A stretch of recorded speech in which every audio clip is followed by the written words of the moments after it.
चलिए हम लोग नागरिकता की बात कर रहे थे। तो नागरिकता का जो प्रोविजन है ना, वो संविधान के भाग 2 में है। भाग 2 में है।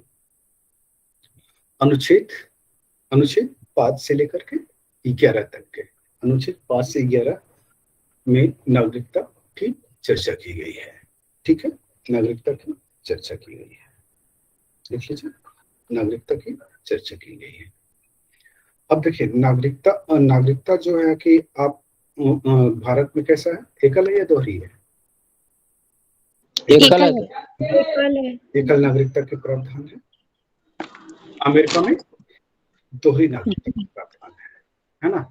एक जो है स्टेट का नागरिकता प्रदान किया जाता है, और दूसरा जो है वो आपका केंद्र का नागरिकता प्रदान किया जाता है ना। तो वो दोहरी नागरिकता, जैसे ओहियो का आप नागरिक हैं तो अमेरिका के भी नागरिक नहीं। और ये जरूरी नहीं है कि अमेरिका के नागरिक हैं तो क्या कहते हैं ओहियो का नागरिक होंगे, है ना। वो आपको स्टेट में भी अप्लाई करना पड़ेगा। नागरिकता जो है केंद्र और राज्य दोनों जगह पे वहां पे अप्लाई करना पड़ता है, तब है कि आपको डबल नागरिकता मिलता है। ठीक है। अच्छा, भारत डबल नागरिकता भारत में होना चाहिए या नहीं होना चाहिए था? एकल नागरिकता नहीं होना, एकल ही सर ठीक है। नहीं तो फिर सर संघात्मक का है ना अर्थ ही नहीं रहा सर। बिल्कुल, है ना। हम लोग यूनियन है ना, वो फेडरल है ना। तो फेडरल होने के होने के कारण जो है उसमें दोहरी नागरिकता है। चूंकि उसमें जो राज्य है ना, वो राज्य जो स्टार्टिंग में बने थे, जब राज्य बन रहे थे ना, तो स्टार्टिंग में टोटल 13 राज्य थे, है ना। उन 13 राज्य अलग अलग राज्यों को मिला कर करके जो है ना, उनका गठन किया गया था। और वही परिपाटी एक चला आया, है ना, कि अलग अलग स्टेट का अलग अलग नागरिकता है। भारत में क्या है कि भारत में जो है कि भारत एक एक था, है ना। और प्रशासनिक दृष्टिकोण से ये विभाजित किया गया है। तो इसलिए है कि अगर है कि भारत की नागरिकता मिल जाती है तो आप कहीं भी जाकर करके रह सकते हैं, बच सकते हैं, अपनी प्रॉपर्टी खरीद सकते हैं, है ना। लेकिन वहां पे जो है कि आपको नागरिकता लेना पड़ेगा। अगर है कि आप न्यूयॉर्क के नागरिक हैं तो आपको ओहियो में अगर प्रॉपर्टी खरीदना है तो ओहियो की नागरिकता आपको लेना पड़ेगा, है ना। तो इस तरह से प्रोविजन वहाँ पे किया गया है। ठीक है। चलिए यहाँ पे हम लोग कर लेते हैं, लिख लीजिए अनुच्छेद, यहाँ पे इस तरह से लिख लीजिए, है ना? लिख लीजिए, भारतीय नागरिकता अधिनियम 1955 के अंतर्गत अंतर्गत अंतर्गत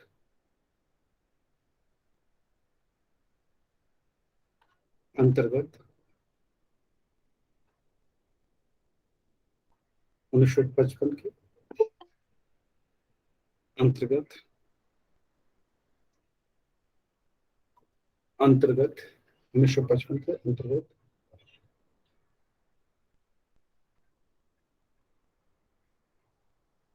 नागरिकता संबंधी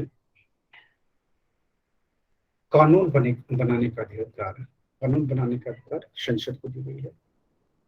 संसद को दी गई है दी गई है दी गई है। इस अधिनियम में इस अधिनियम में कब संशोधन किया गया, देख लीजिए 2005। इस अधिनियम में 1986, 1992, 2003, 2005, 2005 और 2015 में संशोधन किया गया है। संशोधन किया गया है।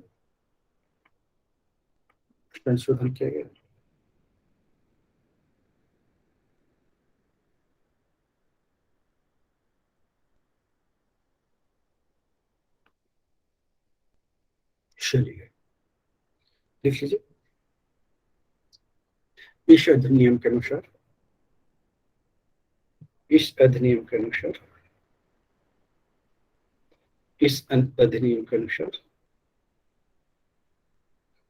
5 तरह से नागरिकता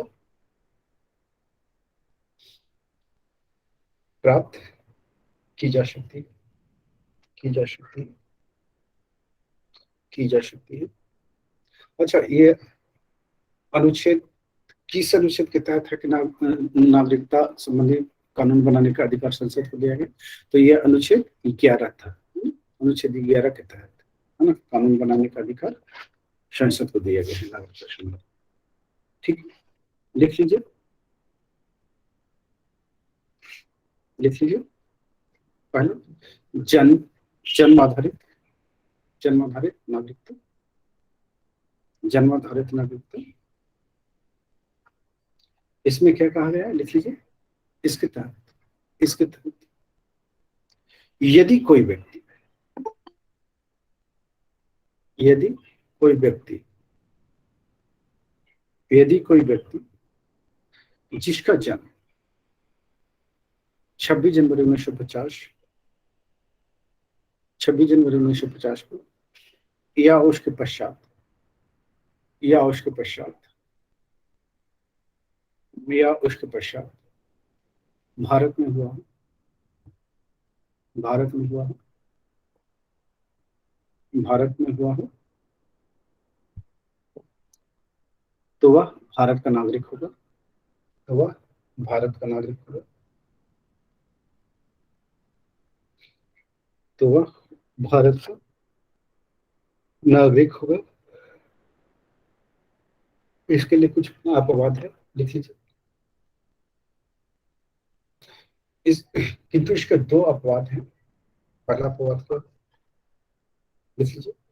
विदेशी राजनयिकों के भारत में जन्मे बच्चे,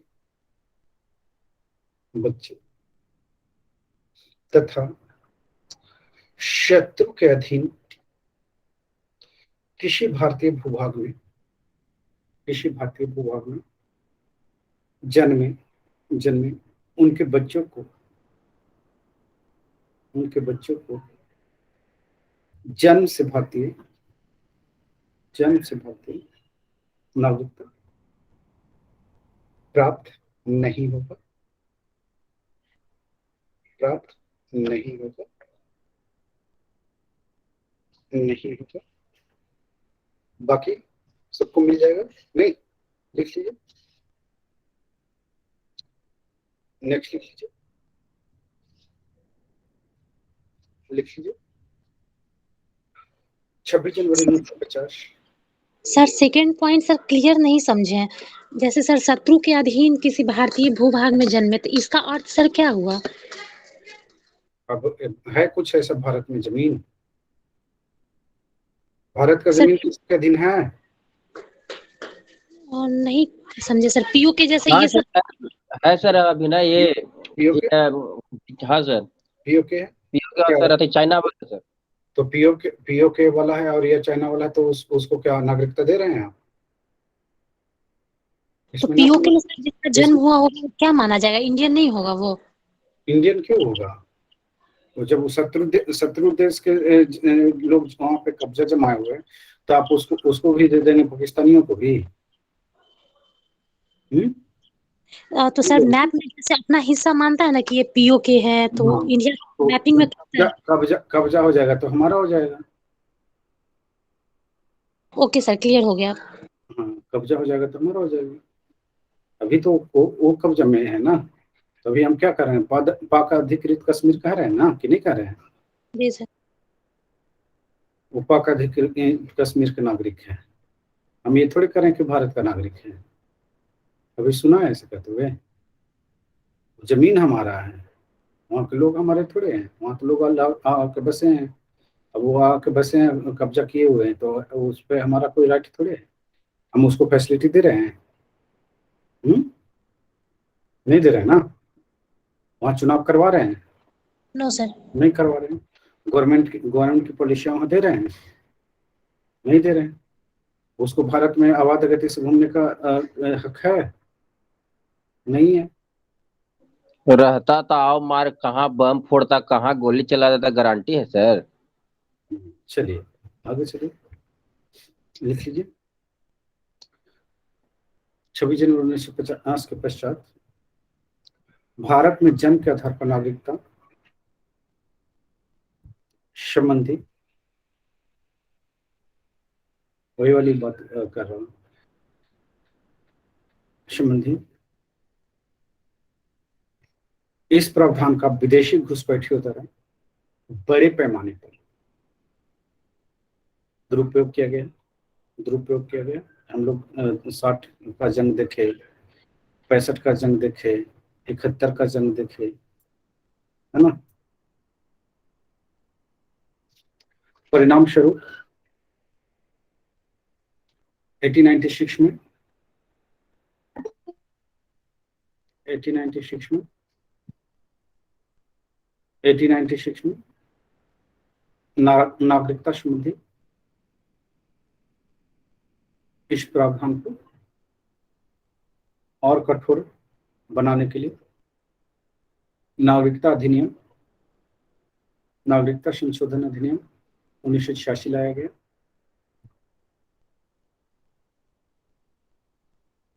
अब 1986 के तहत लिख लीजिए। इसके तहत जन्म से नागरिकता के लिए व्यक्ति के जन्म के समय उसके माता पिता में से किसी एक का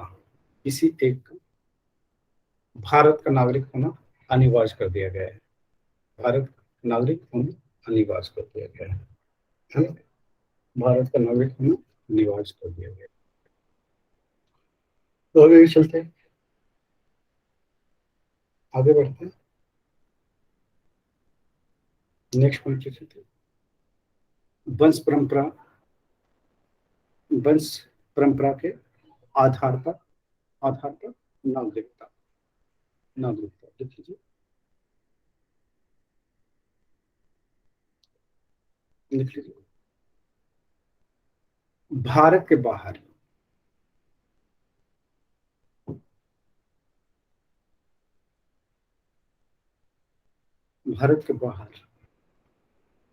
किसी अन्य देश में 26 जनवरी 1950 को या उसके बाद जन्म लेने वाला व्यक्ति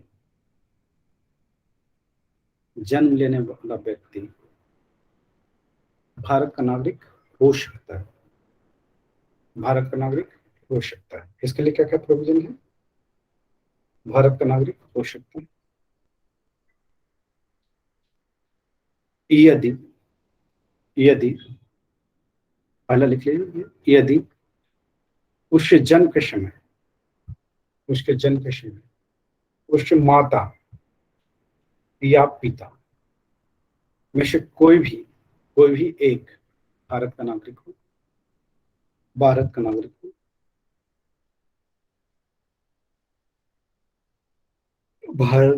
हो। नोट लिख लीजिए, नोट करके माता की नागरिकता के आधार पर विदेश में जन्मे व्यक्ति को नागरिकता प्रदान करने का प्रावधान लिख लीजिए, नागरिकता संशोधन अधिनियम 1992 में किया गया है। 1992 में किया गया है। लिख लीजिए, दूसरा पॉइंट लिख लीजिए। 3 दिसंबर 2004 में भी किया गया था ना संशोधन, लिख लीजिए। 2003 में लिख लीजिए। 3 दिसंबर 2004 के बाद भारत से बाहर जन्मा यदि कोई व्यक्ति भारत से बाहर जन्मा यदि कोई व्यक्ति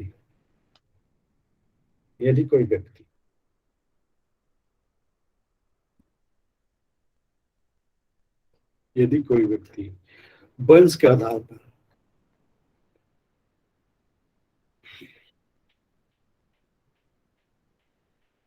जन्मा कोई व्यक्ति वंश के आधार पर भारत का नागरिक नहीं हो सकता यदि उसके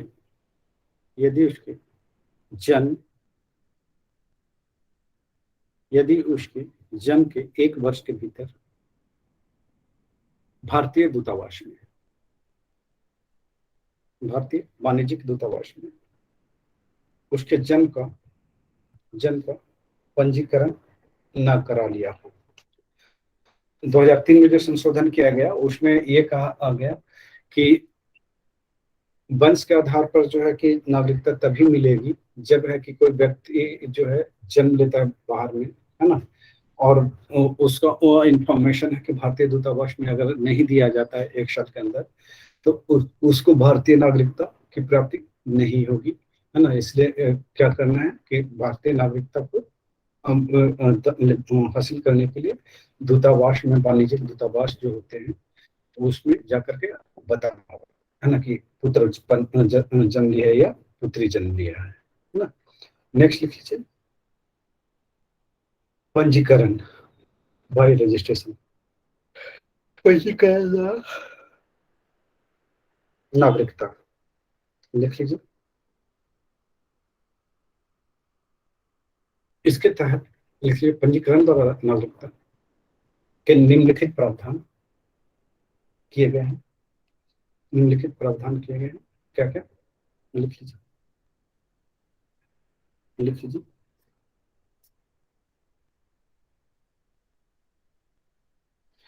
पंजीकरण हेतु आवेदन करने की तिथि से 5 वर्ष पूर्व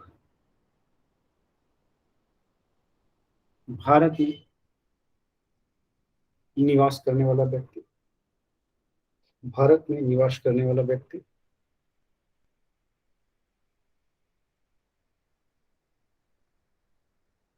भारत में रह रहा हो। पहले क्या था, 6 माह था, है ना। पहले 6 माह निवास करने वाले को दे दिया जाता था, लेकिन अब जो है चेंज कर दिया गया, 5 वर्ष कर दिया गया है। ठीक है, नेक्स्ट लिख लीजिए। वे लिख लीजिए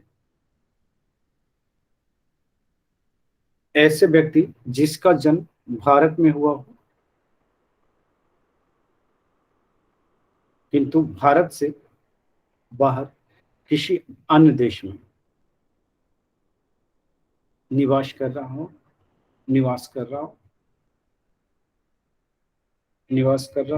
नेक्स्ट लिख लीजिए, ऐसी विदेशी महिला जो किसी भारतीय से विवाह कर चुकी हो, सोनिया गांधी, या करने वाली हो, उसे भी नागरिकता दिया जा सकता है। नेक्स्ट लिख लीजिए, भारतीय नागरिकों के अभ्यास के सर बच्चे। पुरुष नहीं है क्या इसमें? दोनों हो जाएगा। अब है कि पुरुष कर लेगा यहाँ शादी तो उसको दे देंगे, निकष जोन को देंगे क्या? वहीं तो पूछना इसलिए, अगर वो तो कोई सर पुरुष यहाँ की महिला से कर लेता तो जोन निकष को देंगे। हाँ हाँ सर, अगर वो इंडिया का नागरिकता प्राप्त करना चाहता है उसको अमेरिका की नागरिकता त्यागनी होगी। वहां छोड़ेगा तब ना। हाँ सर, यही तो मैं पूछ रहा हूँ। हाँ शोएब मलिक भी एक उदाहरण है। सानिया मिर्जा, शोएब मलिक। हाँ, कौन सा? सानिया मिर्जा और शोएब मलिक को मिला है क्या भारत का नागरिकता? नहीं, सिर्फ सानिया मिर्जा को है। नहीं, बच्चा अगर उसका मत चाहेगा सर तो मतलब हो सकता है। हाँ, बच्चे को मिल जाएगा, भारत में ही रह रहा है ना वो। सर मैं पूछ रहा हूँ, अगर वो पाकिस्तान के शोएब मलिक पाकिस्तान की नागरिकता छोड़ देता तो क्या भारत का नागरिकता ले सकता है कि नहीं? भारत की नागरिकता किस आधार पर? इसलिए कि पुरुष यहाँ पे शादी कर लिया है, उसकी हाँ, बीवी किसी महिला से शादी कर लिया है। नहीं होगा। आगे चलते हैं। ओके। वो जो किसी और प्रोविजन से आएगा, जैसे वो पहला प्रोविजन इसका क्या था कि 5 वर्ष यहाँ पे रह ले, है ना। नहीं, शादी वाला पूछना था सर, बाकी सब सही है ना तब तो है कि कोई भी भारतीय महिला से शादी कर करके यहाँ आके बस जाएगा, है ना। आगे चलते हैं, नेक्स्ट लिख लीजिए। नेक्स्ट लिख लीजिए। का कुछ ऐसा चक्कर है क्या श्रीवास्त? नहीं, ऐसा कुछ नहीं है। चलिए आगे लिख लेते हैं। भारतीय नागरिकों के अवयस्क बच्चों को नागरिकता दी जा सकती है रजिस्ट्रेशन के द्वारा। नेक्स्ट लिख लीजिए। राष्ट्रमंडल के ऐसे नागरिक जो भारत में रहते हैं और भारत सरकार की नौकरी करता हूँ, जैसे क्या कहते हैं, नेपाल वाला, भूटान वाला, है ना, या फिर है कि रिकी पॉटिंग, ग्लेन मैकग्रा जो ऑस्ट्रेलिया वाला क्रिकेटर है, वो राष्ट्रमंडल के सदस्य है ना। हम भी भारत भी राष्ट्रमंडल के सदस्य हैं। आगे चलते हैं। नेक्स्ट पॉइंट लिख लीजिए।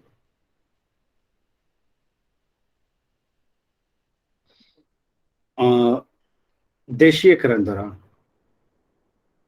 नेचुरलाइजेशन द्वारा, है ना, बाय नेचुरलाइजेशन लिख लीजिए। अब इसमें क्या होगा?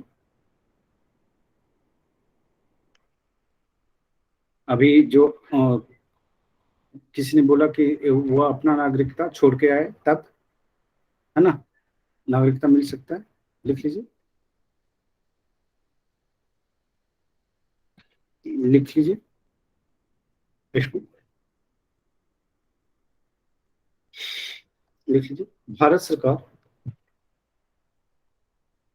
से देशीकरण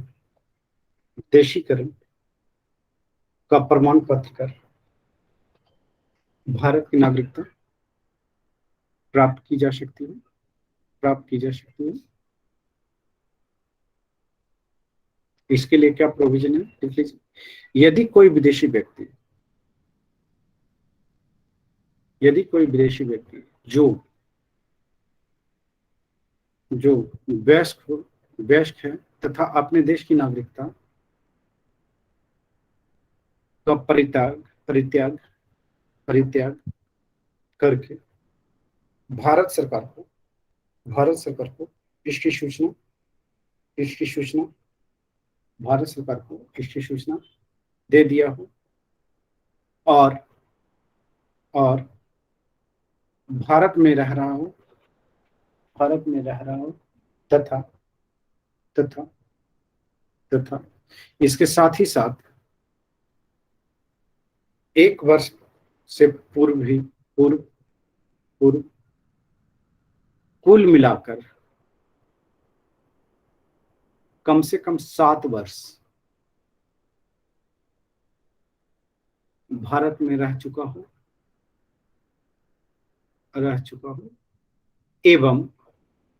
एवं संविधान में उल्लिखित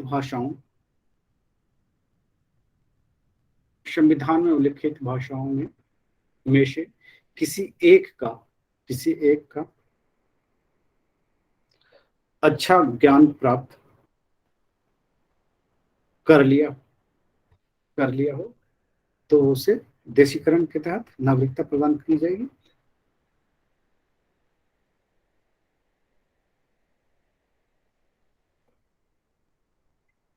आगे चलते हैं।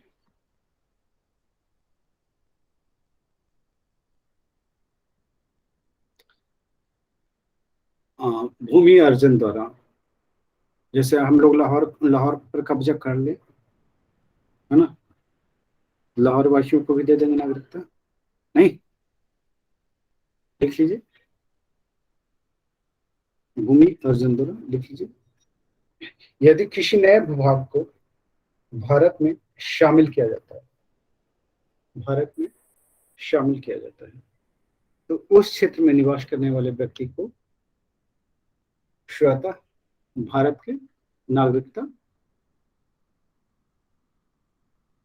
प्राप्त हो जाएगी।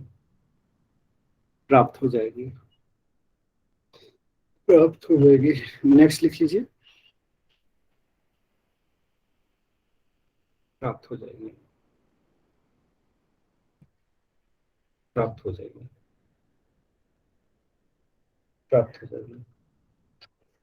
नेक्स्ट लिख लीजिए। नेक्स्ट इसको ऐसे कर लीजिए। नागरिकता संशोधन अधिनियम 1986, इसमें क्या क्या किया गया था इसको थोड़ा देख लीजिए। नागरिकता संशोधन अधिनियम 1986, इसके तहत क्या क्या किया गया है तो लिख लीजिए। पहला प्रोविजन इस ऐसा लिख लीजिए पहले, इस अधिनियम के तहत निम्नलिखित प्रावधान किए गए, निम्नलिखित प्रावधान किए गए, निम्नलिखित प्रावधान किए गए, निम्नलिखित प्रावधान किए गए। तो क्या है प्रावधान, लिखिए।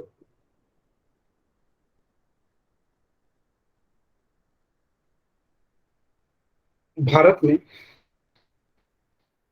जन्म केवल उस व्यक्ति को, केवल उस व्यक्ति को ही नागरिकता प्रदान की जाएगी, प्रदान की जाएगी जिसके माता माता पिता में से एक भारत का नागरिक हो, भारत का नागरिक हो। दूसरा प्रोविजन लिख लीजिए, दूसरा प्रोविजन, जो व्यक्ति पंजीकरण के माध्यम से, पंजीकरण के माध्यम से, जो व्यक्ति पंजीकरण के माध्यम से भारतीय नागरिकता प्राप्त करना चाहते हैं, भारतीय नागरिकता प्राप्त करना चाहते हैं, भारतीय नागरिकता प्राप्त करना चाहते हैं, भारतीय नागरिकता प्राप्त करना चाहते हैं, उन्हें उन्हें भारत में कम से कम 5 वर्ष, भारत में कम से कम 5 वर्ष निवास करना अनिवार्य होगा, अनिवार्य होगा। पहले कितना था, 6 वर्ष। आगे लिख लेते हैं नेक्स्ट पॉइंट, देशीयकरण द्वारा नागरिकता, देशीयकरण द्वारा नागरिकता तभी प्रदान की जाएगी, देशीयकरण द्वारा नागरिकता तभी प्रदान की जाएगी, देशीयकरण द्वारा नागरिकता तभी प्रदान की जाएगी,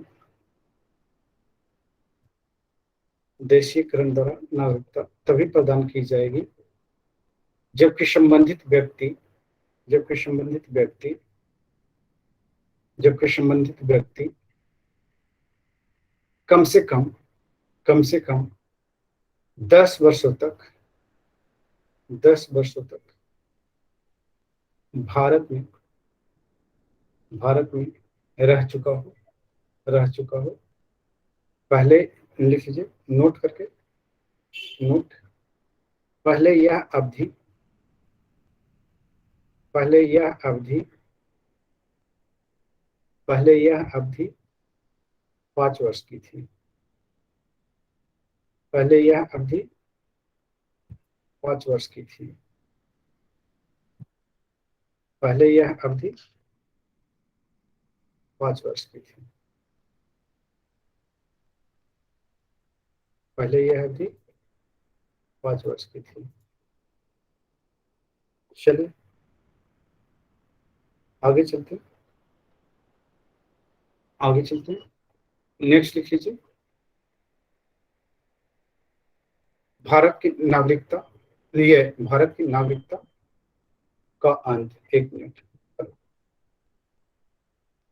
हेलो,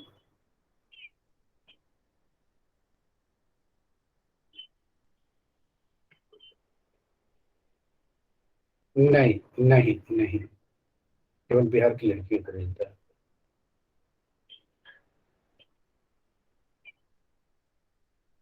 बिहार दरोगा का अभी कोई वैकेंसी नहीं आ रही है, अभी बिहार दरोगा का एग्जाम होना है दिसंबर में, अभी नहीं आएगी।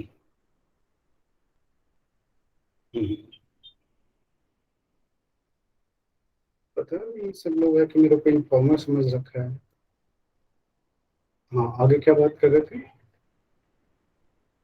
लिख लीजिए, नागरिकता का अंत, है ना, नागरिकता का अंत कैसे कैसे होगा, लिख लीजिए, किसी भारतीय नागरिक की नागरिकता का अंत तीन प्रकार से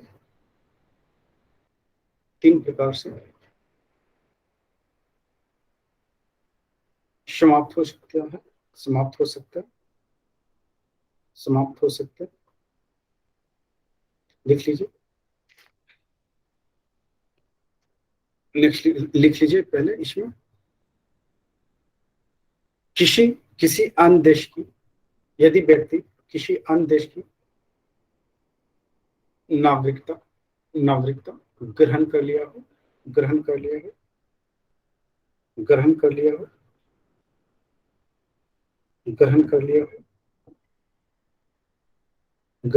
हो तो नागरिकता स्वयं समाप्त हो जाएगी।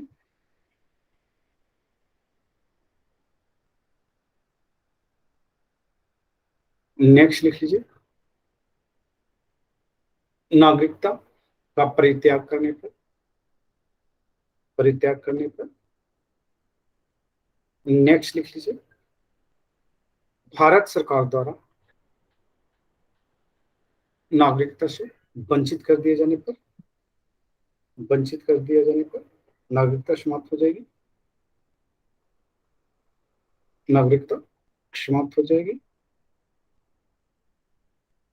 नेक्स्ट लिख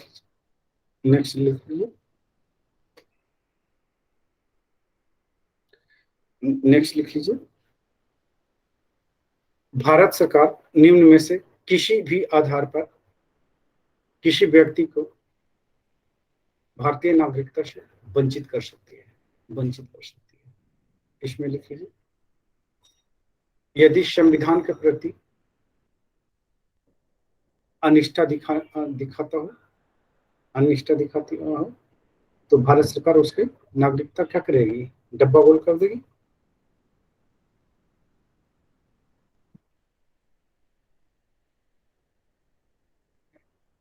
नेक्स्ट लिख लीजिए,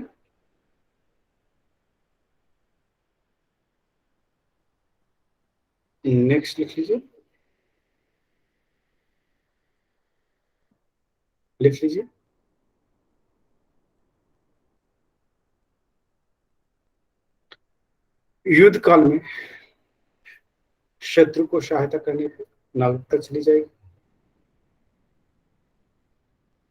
नेक्स्ट लिख लीजिए, गलत तरीके से नागरिकता प्राप्त करने पे भी नागरिकता खारिज हो जाएगी। नेक्स्ट लिख लीजिए, पंजीकरण या देशीकरण द्वारा नागरिकता प्राप्त करने पे भी नागरिकता जा सकती है। पंजीकरण या देशीकरण द्वारा नागरिकता प्राप्त करने के 5 वर्ष के भीतर किसी अन्य देश द्वारा 2 वर्ष की सजा 2 वर्ष की सजा पाने पर भी नागरिकता समाप्त हो जाएगी। नेक्स्ट लिख लीजिए, यदि किसी भारतीय स्त्री द्वारा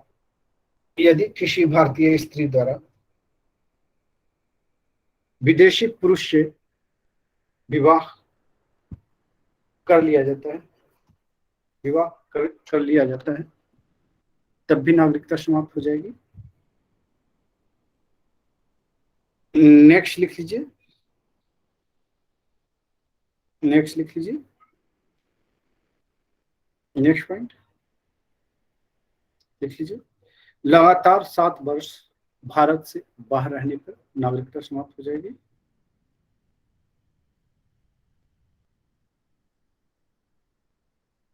जाएगी। ठीक है, तो इतने सारे प्रोविजन जो है आपके साथ किए गए हैं नागरिकता समाप्त करने का। तो सर भारत में सर ये सान्या मिर्जा है, उसका है ना, भारत का नहीं अथी है, वो नागरिक है ऐसे क्यों? अभी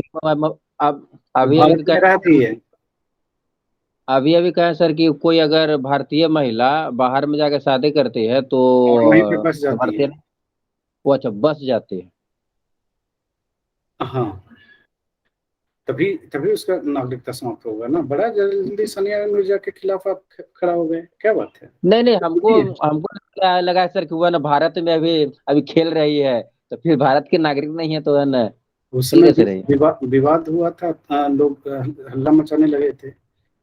उसने कहा कि हम सर भारत की नागरिकता बरकरार रखेंगे, हमें हमें यही रहना है, हम नहीं जाना है पाकिस्तान, नहीं गए छी, पाकिस्तान। छीनने का वो सरकार मतलब हुआ सर कि क्या सर कि भारत से उसको भगा दे देगा कि है ना यहाँ से जाओ अब?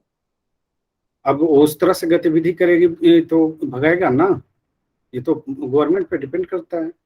या फिर सर मतलब आधार कार्ड ये सब है ना छीन लेगा, गवर्नमेंट राशन कार्ड ये सब? गवर्नमेंट गवर्नमेंट पे डिपेंड करता है। आपकी नागरिकता कैंसिल कर दी जाएगी, आप संविधान के खिलाफ बोलिए, अब संविधान के खिलाफ बोल के दिखाइए, आपकी नागरिकता सर, कैंसिल कर दी जाएगी। किसी एक्टर या एक्ट्रेस को जो कहीं का नागरिकता दिया जाता है किसी अदर कंट्री का, तो इससे क्या, इससे कोई फर्क नहीं पड़ता है हमारे नागरिकता पे? वो नागरिकता कौन सा नागरिकता दिया जाता है? जैसे सर दुबई वगैरह जो एक्टर या एक्ट्रेस वगैरह को देता वो है। कौन सी नागरिकता देता है? सर उतना क्लियर अभी ध्यान नहीं है। तब फिर एक और हुआ है अभी सर, ये वो बात यदि वो दोहरी वाला वो OCI। वो जो है उस पे डिपेंड करता है, वो कल्चरल एक्टिविटी बढ़ाने के लिए दिया जाता है ना। उसका उसका इस नागरिकता से कोई लेना देना नहीं है, वोट वहां नहीं दे सकता है वो, ठीक है। वो वोट इंडिया में ही करेगा। संजय दत्त को मिला है ना सऊदी अरब का। हाँ सर, और सर ये सर इसका अच्छा है का सर, अच्छा कनाडा में? अच्छा है तो भारत का नागरिक है ही नहीं। अच्छा है तो भारत का सर नागरिक नहीं है, वो कनाडियन है। उसने भारत की नागरिकता त्याग दिया है, वो वीजा परमिट पे है, वर्किंग परमिट पे इंडिया में। चलिए आगे चलते हैं। अब छोड़िए ये सब सारे विवादों को, आगे चलते हैं। वो कहीं काम में नहीं आएंगे। नेक्स्ट लिख लीजिए, लिख लेते हैं। नागरिकता संबंधी संविधान में उपबंध, क्या क्या उपबंध है लिख लीजिए, लिख लीजिए। संविधान के लागू होने पर नागरिकता संबंधी उपबंध अनुच्छेद 5 से 8 में किया गया है। 5 से 8 में किया गया है, 5 से 8 में किया गया है। तो लिख लीजिए अनुच्छेद 5, अनुच्छेद 5 लिख लीजिए। संविधान के प्रारंभ पर, संविधान के प्रारंभ पर नागरिकता संबंधी प्रावधान किया गया है, किया गया है। लिख लीजिए इसके तहत प्रत्येक व्यक्ति भारत का नागरिक होगा, प्रत्येक व्यक्ति भारत का नागरिक होगा, प्रत्येक व्यक्ति भारत का नागरिक होगा, प्रत्येक व्यक्ति भारत का नागरिक होगा जिसका भारत में अधिवास है यानी डोमिसाइल है, भारत में डोमिसाइल है,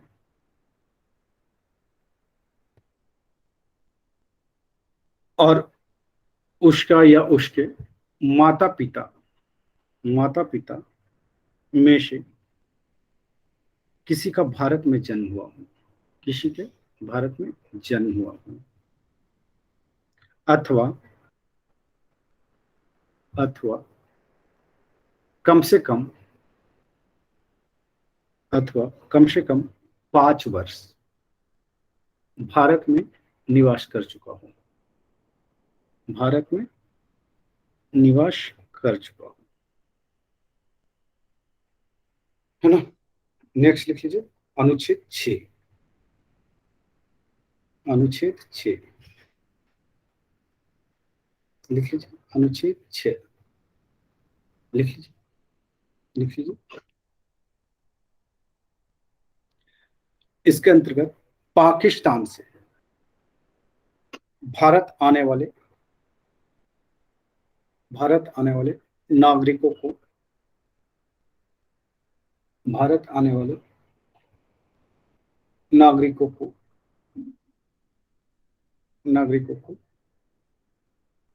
नागरिकता संबंधी अधिकार दिए गए हैं।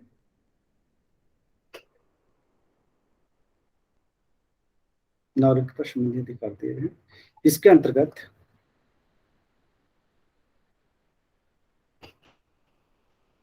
ऐसा व्यक्ति जो पाकिस्तान से भारत आया है,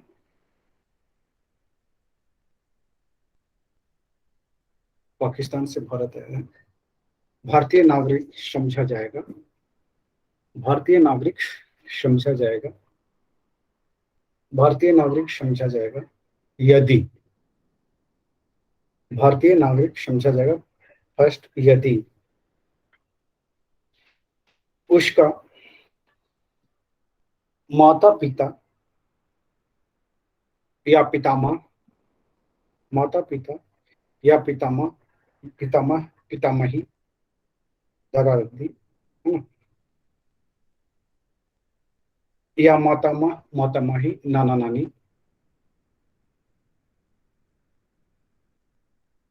में से किसी का जन्म अविभाजित हेलो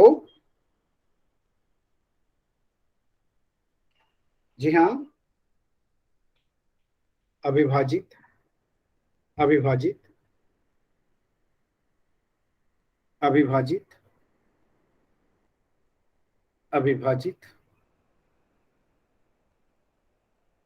भारत में हुआ हो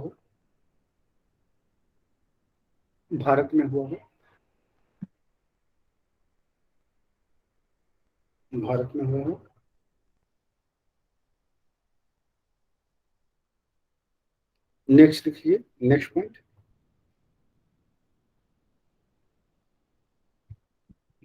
लिख लीजिए।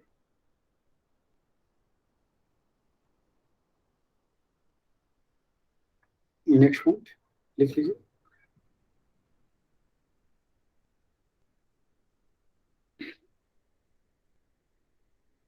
यदि 19 जुलाई 1948 के पूर्व भारत आकर वह सामान्य रूप से रह रहा हो या उसके पश्चात आया हो, किंतु संविधान लागू होने से पूर्व भारतीय नागरिक के रूप में पंजीकरण करा लिया हो,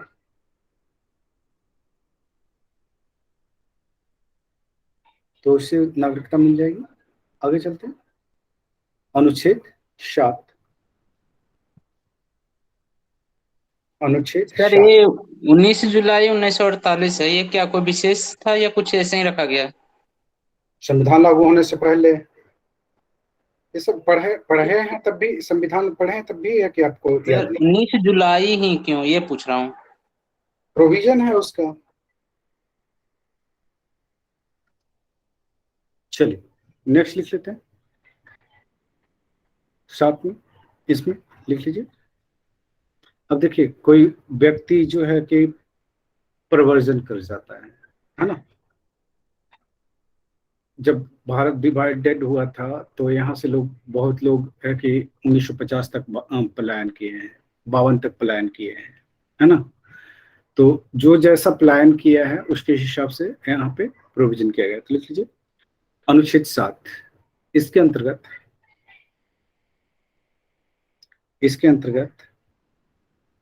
पाकिस्तान को प्रवर्जन करने वाले व्यक्तियों की नागरिकता अधिकार शामिल है। लिख लीजिए। फर्स्ट इसके अंतर्गत यदि कोई व्यक्ति 1 मार्च 1947 के पश्चात ऐसे भारतीय राज्य क्षेत्र में जो इस समय पाकिस्तान के अंतर्गत है, लाहौर वाहौर सब तमाम चीजें आ जाएगी, पाकिस्तान के अंतर्गत चला गया हो तो उसकी भारतीय नागरिकता समाप्त हो जाएगी। जितने भी पाकिस्तान वाले एरिया में लोग रह गए उनकी नागरिकता समाप्त कर दिया गया था, वही पद है। आगे चलते। किंतु यदि वह ऐसी अनुज्ञा द्वारा पुनः भारत लौट आता हो, पाकिस्तान छोड़ करके आ जाता हो,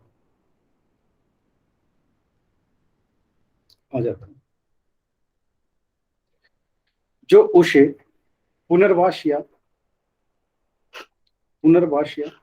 अस्थायी रूप से लौटने के लिए किसी अवधि के अधीन दी गई हो तो उसके संबंध में यह माना जाएगा कि उसने 19 जुलाई 1948 के पश्चात भारत में प्रव्रजन किया है और वह अनुच्छेद 6 के अंतर्गत भारतीय नागरिकता प्राप्त कर सकेगा।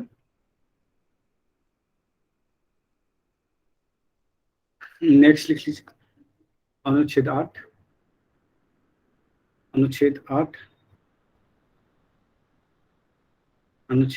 लिख लीजिए। भारत के बाहर रहने वाले भारतीय उद्भव के कुछ व्यक्तियों को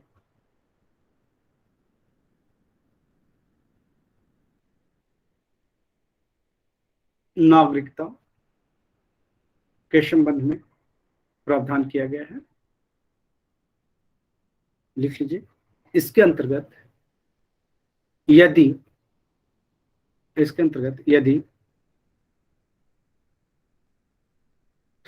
कोई व्यक्ति स्वयं या उसके माता पिता, पितामही अथवा मातामही में से कोई भारत में जन्मा हो किंतु वह भारत के बाहर किसी अन्य देश में रह रहा हो तो उसे भारतीय नागरिक समझा जाएगा। यदि उसने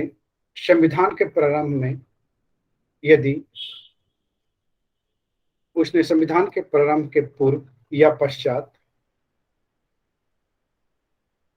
उस देश के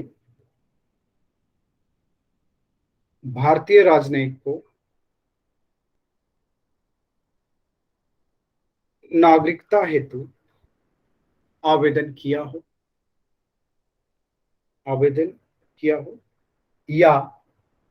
या राजनयिक उसे भारतीय नागरिकता के रूप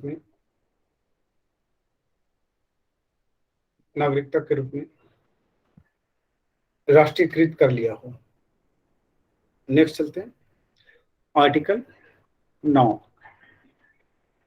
ये पढ़ लेते तो पढ़ाना नहीं पड़ता, चलिए लिख लेते। आर्टिकल 9 के अनुसार जब कोई व्यक्ति स्वेच्छा से किसी विदेशी राज्य का नागरिक हो जाता है तो उसकी भारतीय नागरिकता स्वतः समाप्त हो जाता है। नेक्स्ट लिख लीजिए, आर्टिकल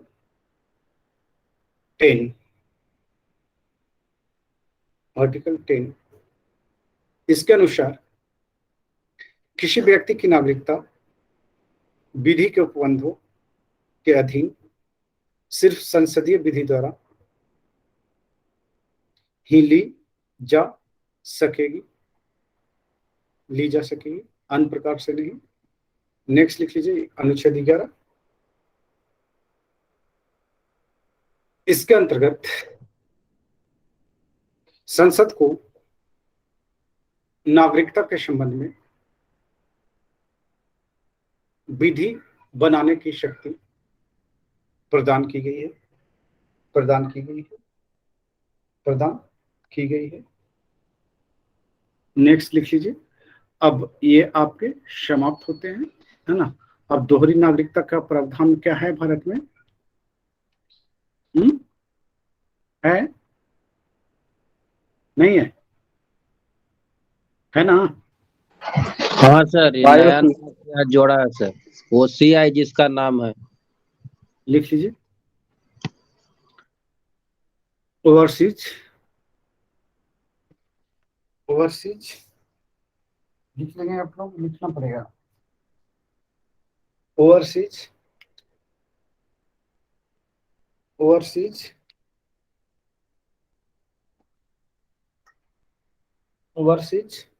लिख लीजिए ओवरसीज सिटीजनशिप ऑफ इंडिया।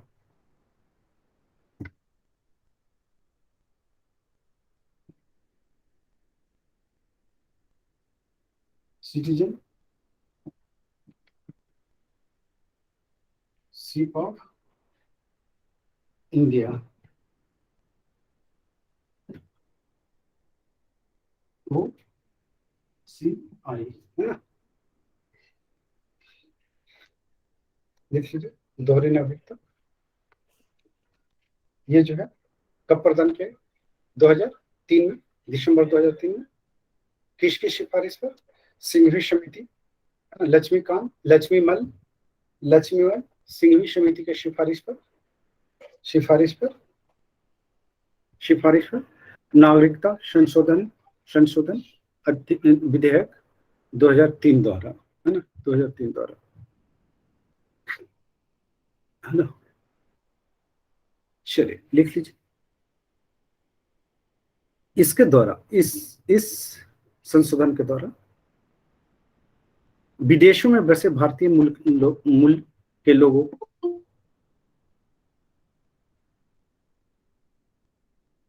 विदेशों में बसे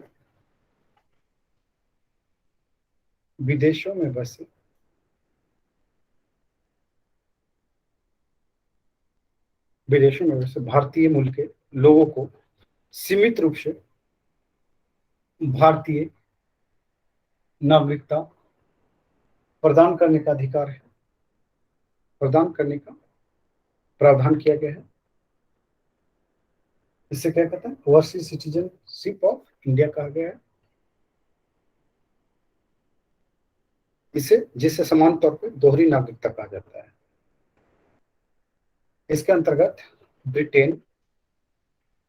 ब्रिटेन, अमेरिका,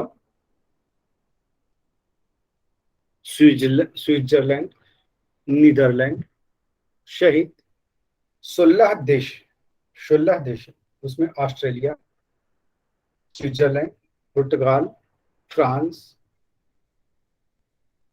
स्वीडन, न्यूजीलैंड, यूनान, साइप्रस,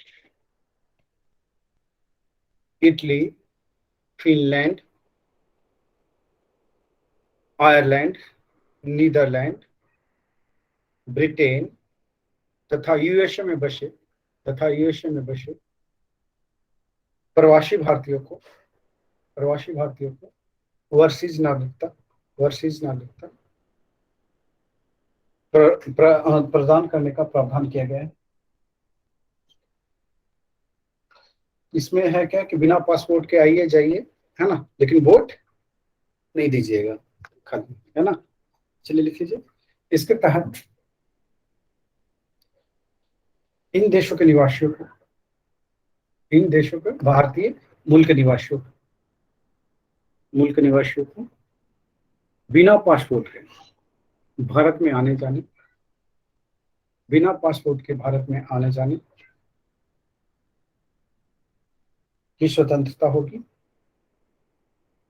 किंतु उन्हें मताधिकार का कोई अधिकार प्रदान नहीं किया गया है।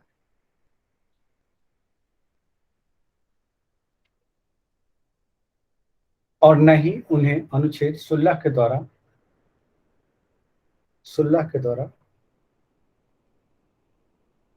प्रदत्त अवसर की समानता का अधिकार होगा। आगे चलते हैं।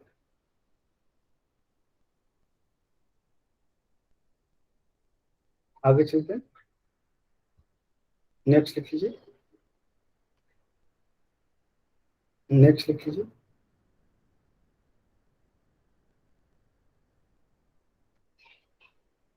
विदेशों में भारतीय मूल के लोगों को 3 श्रेणियों में विभाजित किया गया।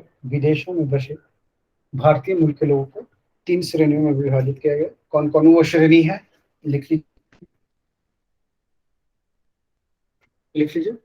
पहला, अनिवासी भारतीय, non resident Indians, non resident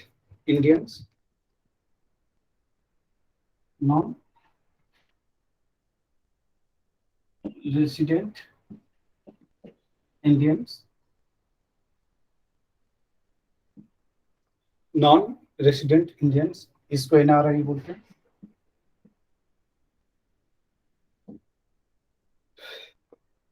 भारतीय मूल के व्यक्ति, पर्सन ऑफ इंडियन ओरिजिन,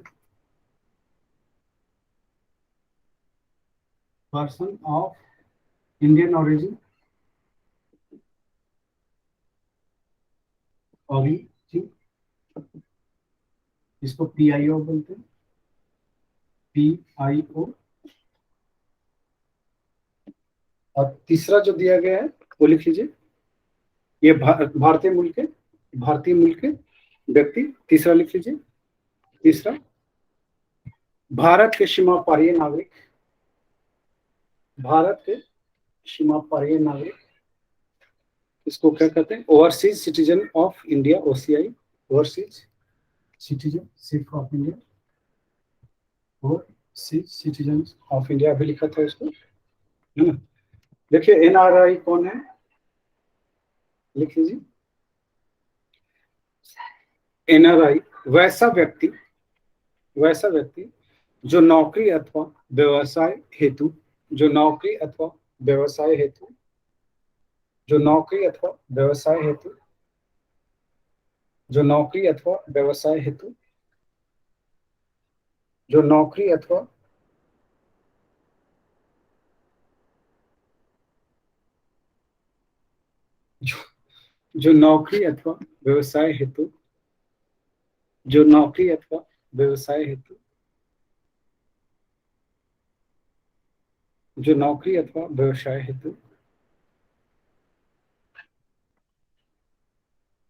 लिख लीजिए, वर्ष में 182 दिन 182 डेज अथवा उससे अधिक समयावधि तक विदेशों में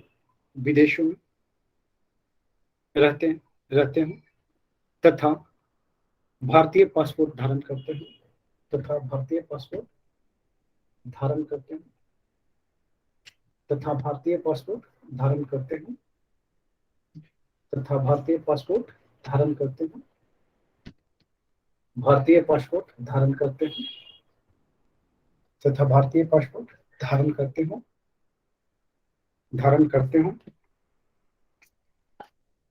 भारतीय पासपोर्ट धारण करते हैं धारण करते हैं ना। लिख लीजिए इसमें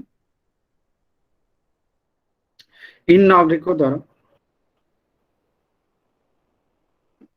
अच्छा एनआरआई भारत में ये करेगा कि नहीं करेगा वोट? हाँ सर। लिख लीजिए, इन नागरिकों द्वारा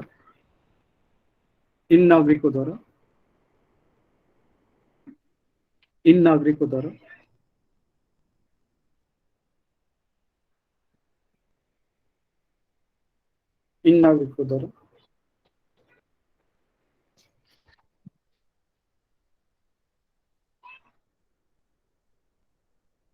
ऐसे लिख लीजिए, इन नागरिकों को लिख लीजिए, इन नागरिकों को भारत सरकार ने वर्ष 2011 में एक अधिसूचना जारी करके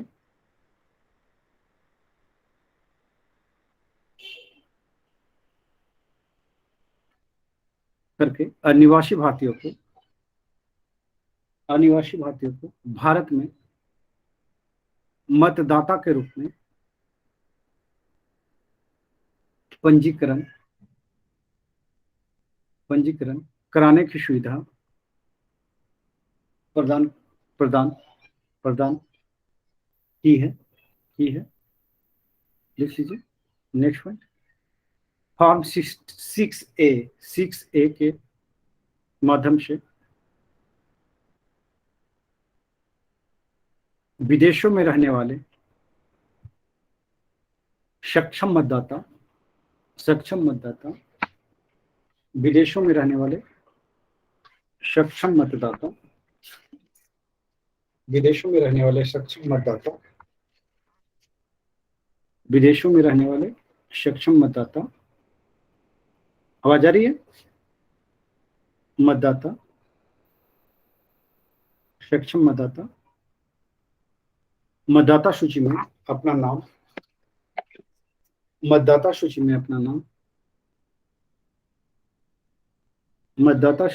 नाम दर्ज करा सकेंगे।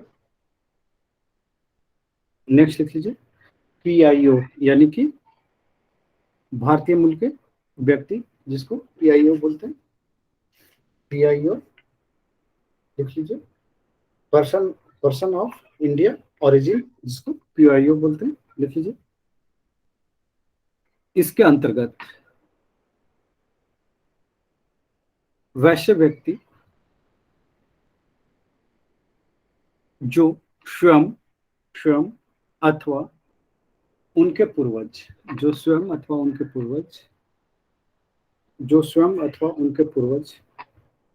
कभी भारतीय नागरिक थे,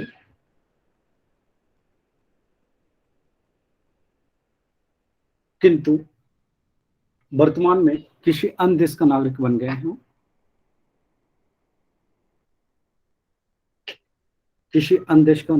हैं,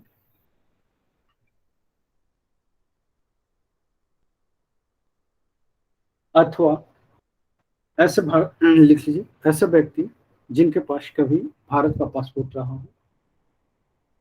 आपके पास है? नहीं रहा हो, तथा जिनके माता पिता, दादा दादी, नाना नानी में से कोई भारत शासन अधिनियम 1935 के अंतर्गत तत्कालिक भारत क्षेत्र का निवासी रहा हो,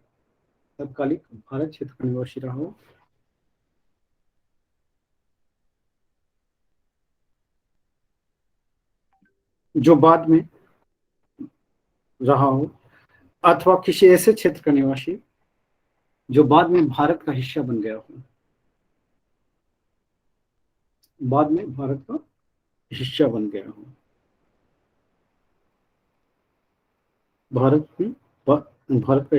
हो, तो उस व्यक्ति और उसके वैवाहिक संबंधों को भारतीय मूल का माना जाएगा। जैसे पाकिस्तान, नेपाल, भूटान, अफगानिस्तान, चीन के नागरिक।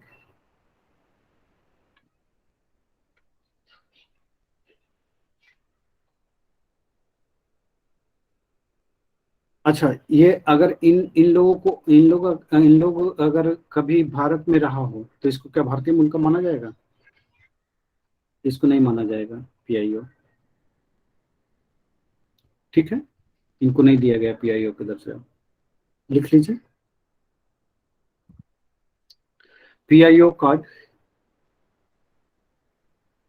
की शुरुआत 2002 से किया गया है। 2002 से किया गया है। PIO कार्ड जारी होने से होने के 15 वर्ष तक भारत में बिना वीजा के आ जा सकता है।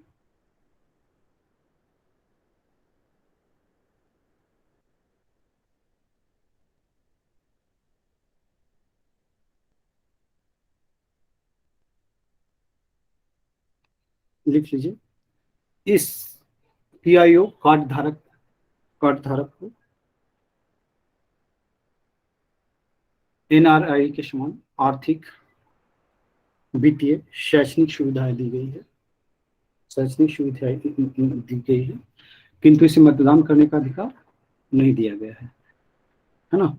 एनआरआई को मतदान करने का अधिकार था, लेकिन इसे मतदान का अधिकार नहीं दिया गया है। नेक्स्ट लिख लीजिए, OCI overseas citizenship of India. लिख लीजिए, भारत में सीमापारी नागरिक। लिख लीजिए, ये कब लाया गया? नागरिकता संशोधन अधिनियम 2005 के तहत।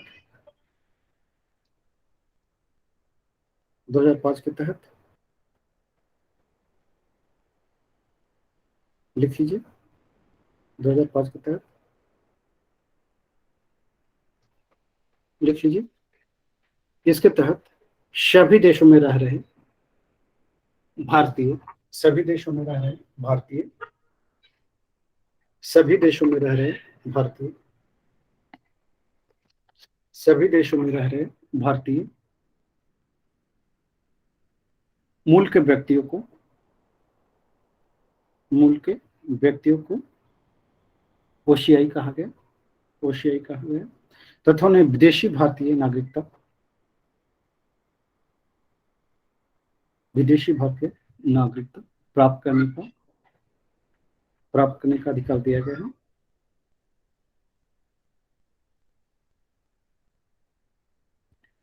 यह कानून उन देशों में रह रहे भारतीय मूल के लोगों के लिए है जिन देशों में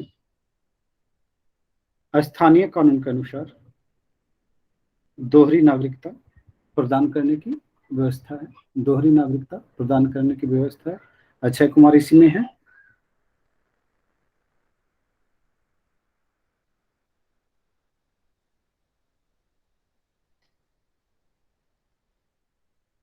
अक्षय कुमार की नागरिकता इसी के तहत है। लिख लीजिए, 2005 के इस अधिनियम के अनुसार ऐसा व्यक्ति जो भारतीय संविधान लागू होने के समय या पश्चात कभी भी भारत का नागरिक रहा हो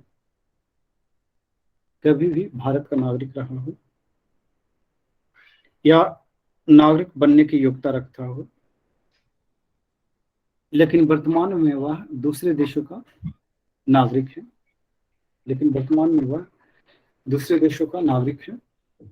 दूसरे देशों का नागरिक है और वह भारत के किसी ऐसे क्षेत्र से संबंध रखता हो जो 15 अगस्त 1947 के बाद भारत का अंग बन गया हो, 15 अगस्त 1947 के बाद भारत का अंग बन गया हो, भारत का अंग बन गया हो। ठीक है, तो ऐसे व्यक्ति को तथा उसके पुत्र पुत्री, नाती नाती, पोता पोती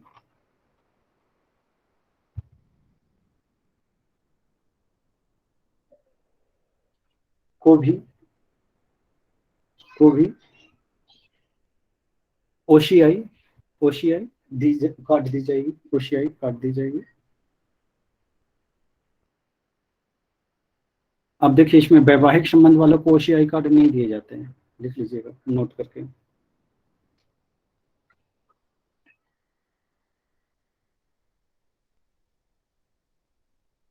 आगे चलते हैं। नागरिकता संशोधन अधिनियम 2015। नागरिकता संशोधन अधिनियम 2015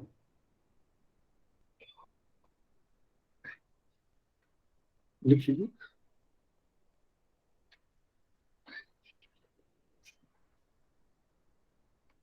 इस संशोधन में पीआईओ तथा ओसीआई कार्ड योजनाओं का विलयीकरण कर दिया गया है। विलयीकरण कर दिया गया है।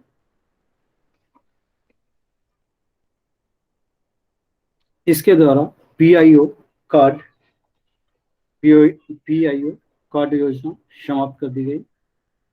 पीआईओ कार्ड योजना समाप्त कर दी गई तथा जारी किए गए पीआईओ कार्ड को ओसीआई कार्ड का दर्जा प्रदान किया गया है।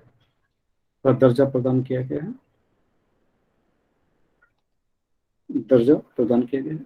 नेक्स्ट लिख लीजिए, नागरिकता संशोधन अधिनियम 2016। नागरिकता संशोधन अधिनियम 2016 लिख लीजिए।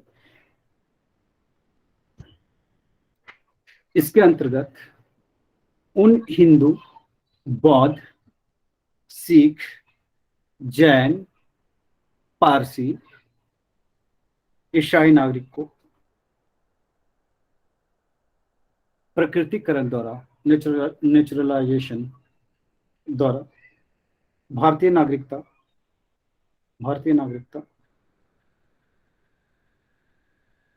प्राप्त करने की व्यवस्था की गई है। किन किन लोगों को की गई है? ऐसे लोग जो बांग्लादेश, पाकिस्तान, अफगानिस्तान चले गए थे और वहां जाने के बाद उनका दस्तावेज निरस्त हो गए हों, अर्थात बिना दस्तावेज के हों। ऐसे अवैध भारतीयों को भारतीय नागरिकता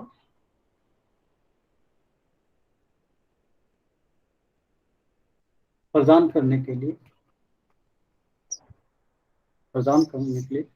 नागरिकता अधिनियम 1955 में संशोधन किया गया है। ठीक है, गुड। तो है कि थोड़ा टेस्ट हो जाए क्या? कहीं तो जाना नहीं है? नहीं सर, हाँ टेस्ट ठीक है। नीरज है, कोई पीडीएफ बना करके भेज दीजिए।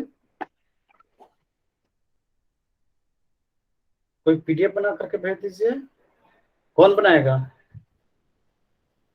इसमें से?